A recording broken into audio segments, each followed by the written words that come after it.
What's up, everybody? It's Chris Cut, NS Extra on Instagram. For those of you that are new to the channel, you won't be familiar with my dog, Cassius. The rest of you are familiar with Cassius' dog, and I figure I should give you guys a reason or an explanation as to why I haven't been posting lately.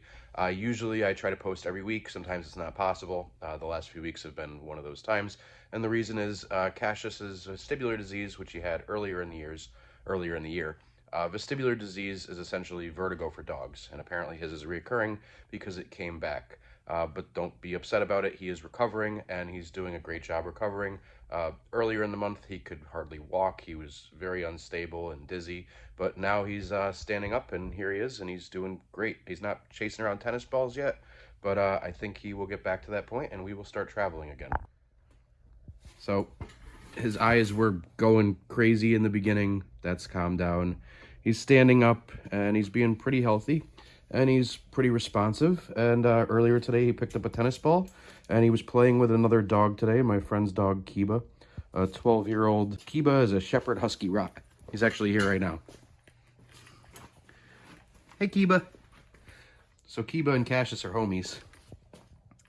But Cassius is doing better, and if he continues to recover, which he seems to be doing, then I will continue to install this heater. So that's what's going on, and that's why I haven't posted in a while.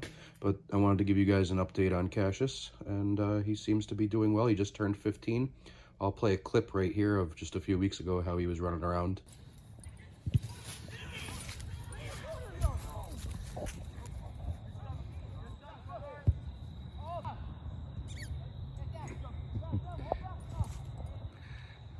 He almost has to like relearn how to walk, so it puts a hold on our cross-country adventures with the NSX and trailer, and I come home and I kind of look after him and take care of him. But he's starting to do better.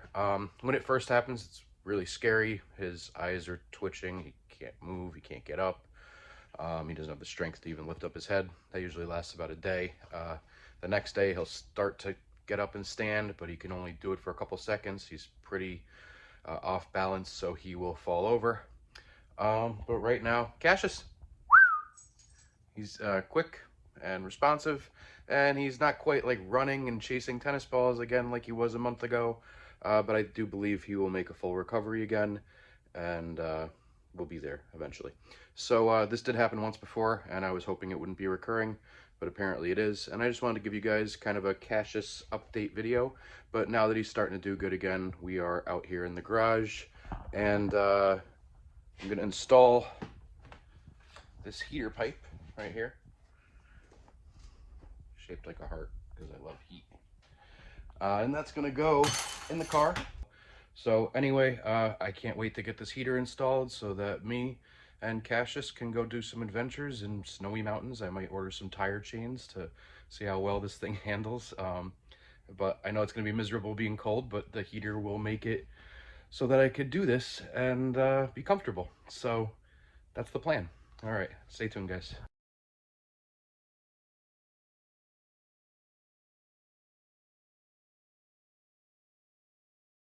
All right, we're back. It's the next day.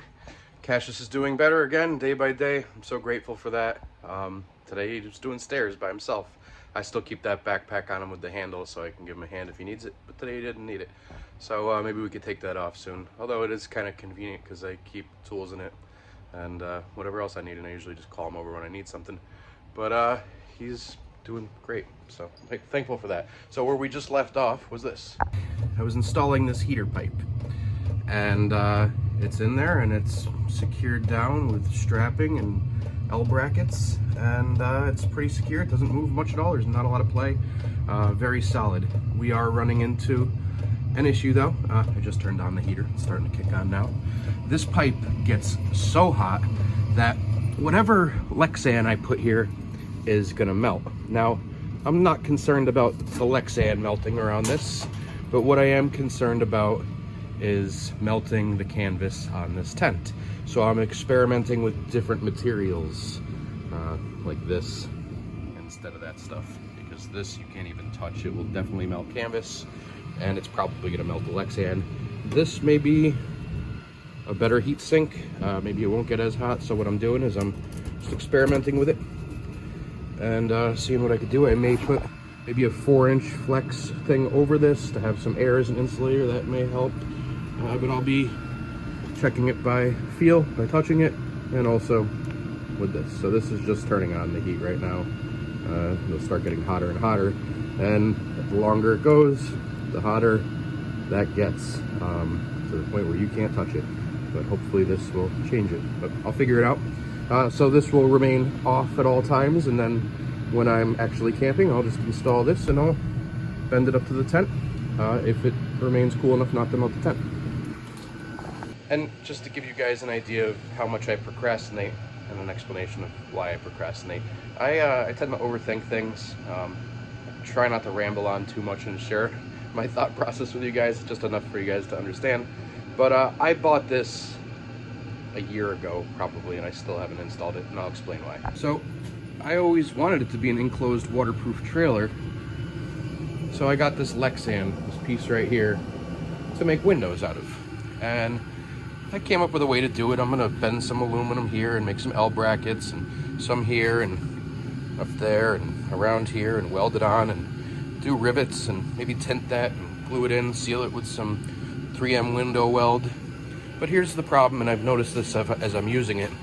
Well, the first problem is that stuff's gonna melt there. But that's not my biggest problem. My biggest problem is I keep so much stuff in this tent, and you're not supposed to, but it keeps, probably has 50 pounds worth of stuff in there. It's got blankets, bedding, pillows, dog food, dog toys, bear spray, flashlights, phone chargers, clothes, all kinds of stuff in there. So it makes it difficult to close it up. It's kind of has to be stretched tight to get this on. And in order for me to close it, what I do is I have to stand on it, put my weight on it to cinch this down so I can get these zipper closed, get this Velcro on, and get these straps on. I wouldn't have to do that if I didn't use it as storage, but I do. And how I get up there is by using this windowsill as a step. I put my foot here, and then I jump up on top. Now, I don't necessarily need to do it that way. I have plenty of wheel gap when I'm aired up, and I could just use the wheel as a step and then climb up. But often I air down at campsites. Now, I probably won't be airing down, because when you're aired down, you run the chance of your air lines freezing, and then you won't be able to air up. And so, since the whole purpose of this heater is so I can camp out in cold weather, I probably won't be airing down and below freezing temps at nighttime anyway. I like having the trailer on air suspension, because if I'm parked on unlevel ground, I can adjust the height accordingly to make the trailer level, hence making the tent level and comfortable to sleep in. But that might just be something I'll have to deal with this winter, because I don't really want to utilize the air suspension too much, at least for airing down and going to sleep and giving it a chance to freeze. Frozen airlines suck. I have put some of the stuff tractor trailers use for their air brakes in there. It's a type of brake fluid, an anti-freeze brake fluid that I poured into the lines and into the compressor. I just put a little bit in there. I haven't had an issue since, but I haven't really had it out in below freezing temperatures much since. So I only had that issue once where the car wouldn't air up and it sucked. Luckily I was at home when it happened, and it was parked outside, and I used my shop air compressor, which has a lot of cubic feet per minute of air going through it, and I disconnected the line and I just blew out the ice out of the lines, and it worked, and I was able to air up. So anyway, I don't think it's going to be a problem, so I'm going to go ahead and attempt to put these windows in, I guess. If I hate it and I want to go back to it being an open trailer, then I may do so. But for now, I'll get some paper or cardboard, and I'll make templates, and I'll figure out how to fabricate brackets, and I'll rivet it on and seal it up. So as I was testing the heater, the new flex material, to see how hot it got, it seemed okay. However, I'm not happy. I don't think I let it run long enough. And the reason I didn't let it run long enough was because I couldn't. The battery died on board. I've been using it a lot without having it hooked up to the car and charging. So there's the battery. This heavy piece of glass, which someday I'd also like to make out of Lexan to save 50 pounds or whatever it is, doesn't stay up ever. It's staying up now though, because just off camera, what I did was I kind of ghetto rigged this little hook here that goes up to the roof rack, and so I just lift up the glass, hook up the hook, and it holds it up so I can get in here and hook up my little trickle charger to the battery. So while the battery's charging, I'll wait to test out that new flex pipe for the heater. And I have these little aluminum coupons. I don't have an aluminum brake, so I'm going to put them in a vise and hit them with a hammer to try to form them. But I'm thinking I will, so this is a complex thing to do a window, and I don't feel like sealing that, so I'm probably going to tack that like that, and then bend this right here accordingly, in enough so that the window can sit flush here. This is already here. I'll have the window sit over this so water runs over. I'll think of the plan is I'm gonna drill some holes and rivet there. I'll have to make some little L brackets here as well. And I'm not quite sure what I'm gonna do about the top, but I'll figure it out. It's gonna suck welding on this because I'm gonna burn my paint here, but I can always redo that at a later date. It's not like the trailer. Doesn't need more paint in other places. Hopefully it doesn't make it too ugly. You won't see it anyway with the door closed. So that's what I'm going to do now. I'm going to form these out, and then I'm going to make a template out of cardboard. And then I'm going to cut the Lexan accordingly. I'm going to do this one first. It's less complex because there's not a hole that needs to be cut in it. With a hole saw like that side.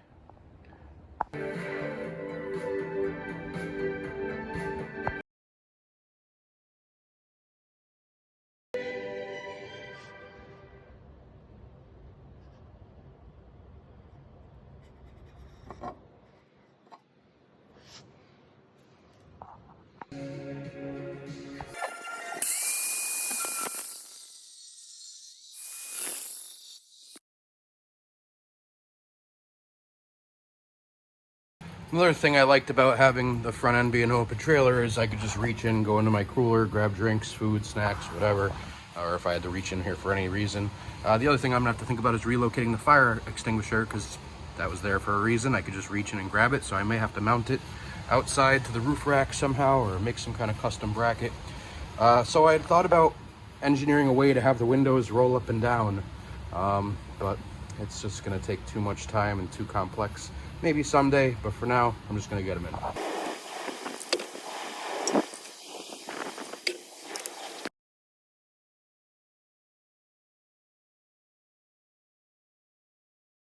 Okay, so that's the first one to mount the window bracket to.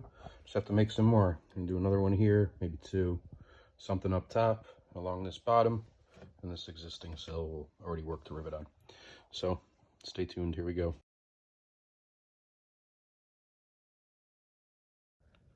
So when you're welding aluminum, you can't use magnets because aluminum's not magnetic.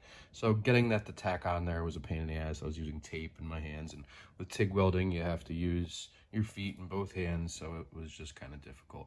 And I finally got it. It's not pretty, but it's tacked. And this is also much thicker than this, so this is a better heat sink, and you often will burn holes and stuff, but it's there, it's solid. I could put a rivet on it. I was gonna do ones like this, bend this down more so it's the right angle, but I think I could actually just drill right into here and rivet right into that, and I'll put some, 3M window weld here, some kind of silicone or seal or whatever, as I put it on, so it'll keep it watertight. And then I should be able to just drill into here and rivet right into there. Hopefully it doesn't crack the Lexan doing that, because there will be a little bit of a space, so I may have to put something there, but I'll try it. I got enough Lexan, so it's not, that's thin stuff there isn't that expensive. And then I'm gonna do some little pieces here, along here, and yeah, that should be done. Shouldn't be that difficult. I just hope it holds up to winds at high speed. So that's my goal, is just to get it on here securely. Another thing you don't want to do when you're welding is have anything flammable down there. Yeah, so I should probably move that, because what just happened was I had this here, and as I was welding this, it fell and melted right through this and made a perfect square in my cooler. So I'll have to get a new one of these, because I like this thing. I'd fill it with ice, it's collapsible, and everything in this car kind of has to be miniaturized because the trailer's kind of small and I carry a lot of stuff. So yeah, I'll have to get a new one of these.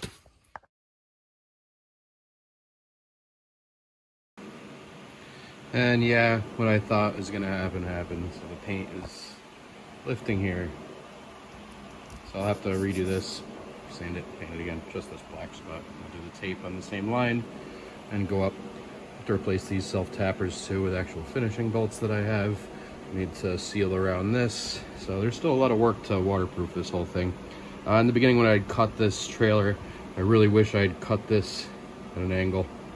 Instead I just cut straight down. But in hindsight,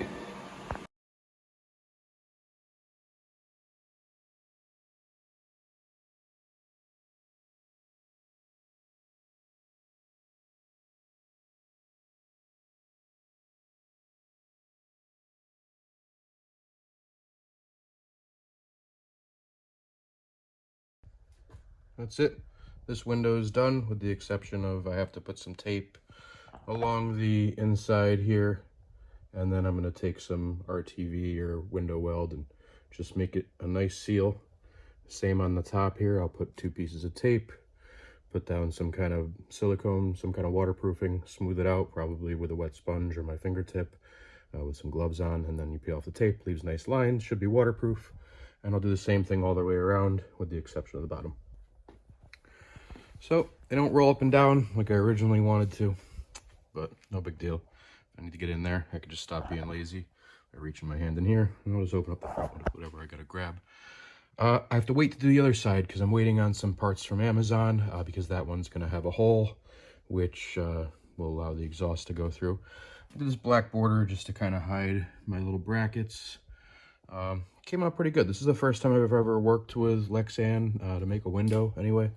And this heavy piece of glass here also has the black from the factory, so kind of wanted to match that around it. I was thinking the actual car has this triangle NSX door handle there.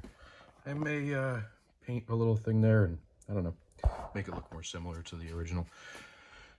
Now that I'm getting used to this stuff, I kind of want to get a big piece of Lexan and drape it over this heavy piece of glass and hit it with a heat gun to kind of make it form to it, cut it out, paint it, and put it on. It'd probably save me like 50 pounds. I forget exactly what this glass weighs. It's got to be around that. That's a lot of weight to lose. So that's something I may do in the future. Yeah, I think it came out pretty good. Pretty happy with that. And I'm happy with the way the heating came out. The heating exhaust, I'm happy with the way the heating exhaust came out. I think I may use some black exhaust wrap just to wrap it up and keep it insulated. It does get super hot. I ordered from Amazon is, well, a couple things, but one of them specifically is going to be a metal piece that goes over this on the Lexan as a heat sink. They're meant for hood exits or fender exits for exhaust. So it actually has a little door on it that I'll be able to keep closed to keep rain from getting out of there. I may have to adjust how this is attached because, well, it's sticking out. Might need it to be back flush a little bit, so I'm gonna have to move it. So I'm gonna want to relocate this fire extinguisher to be on the outside somehow. And yeah, so I'm gonna do the other piece the same exact way. I'll just have to cut a circle with a hole saw and install my little bezel.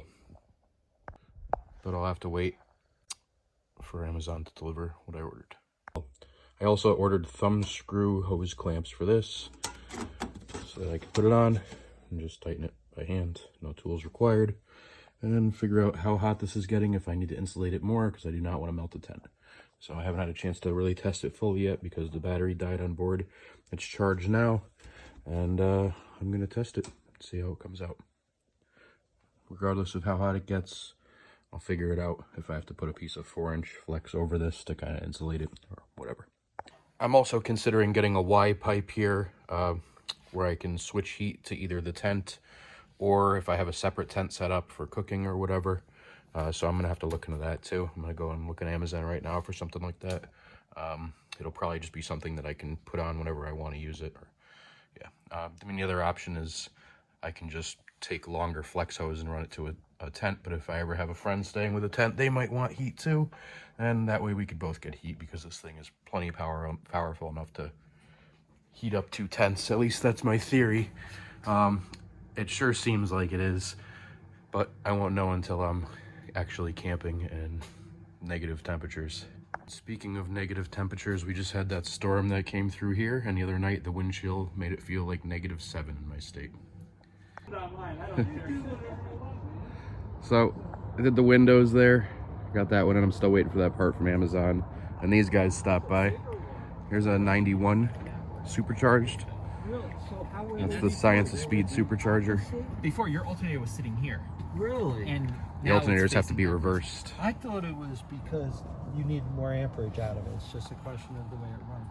Good, the way it's driven. Okay. This is very rare. This is a 99 coupe. The only 99 coupes that existed were Zanardi's. What year? I'm sorry. How many coupes did they make that weren't Zanardi's? Two.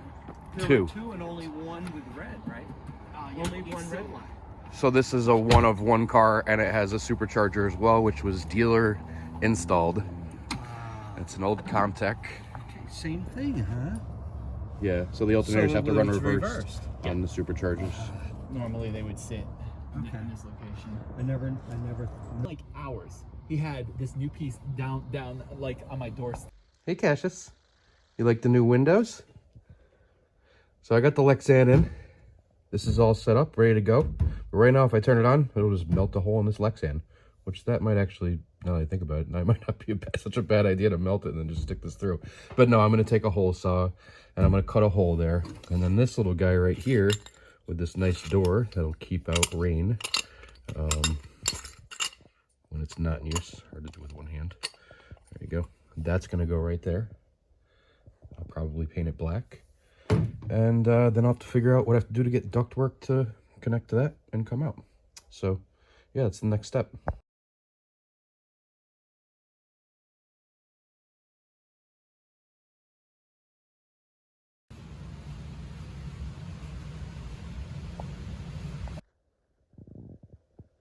So this is all 3-inch stuff. Home Depot didn't have a big inventory of 3-inch stuff. Most of the stuff was 4-inch. In fact, the only things they had in 3-inch were these 90s, which are called street 90s. So it's male on one end and female on the other. At least that's what it's called, street 90s, when you're doing plumbing with PVC. So I needed a male to male for this part right here. And so what I did is I just cut the male end off of one and the female end off of this one. I replaced the female end with the male end, riveted on, and then I have this nice thumb hose clamp to put it on there, and it seems pretty secure now, and it should fit right into this. So let's give it a try. So slide this open, put this in, boom, heat to the 10.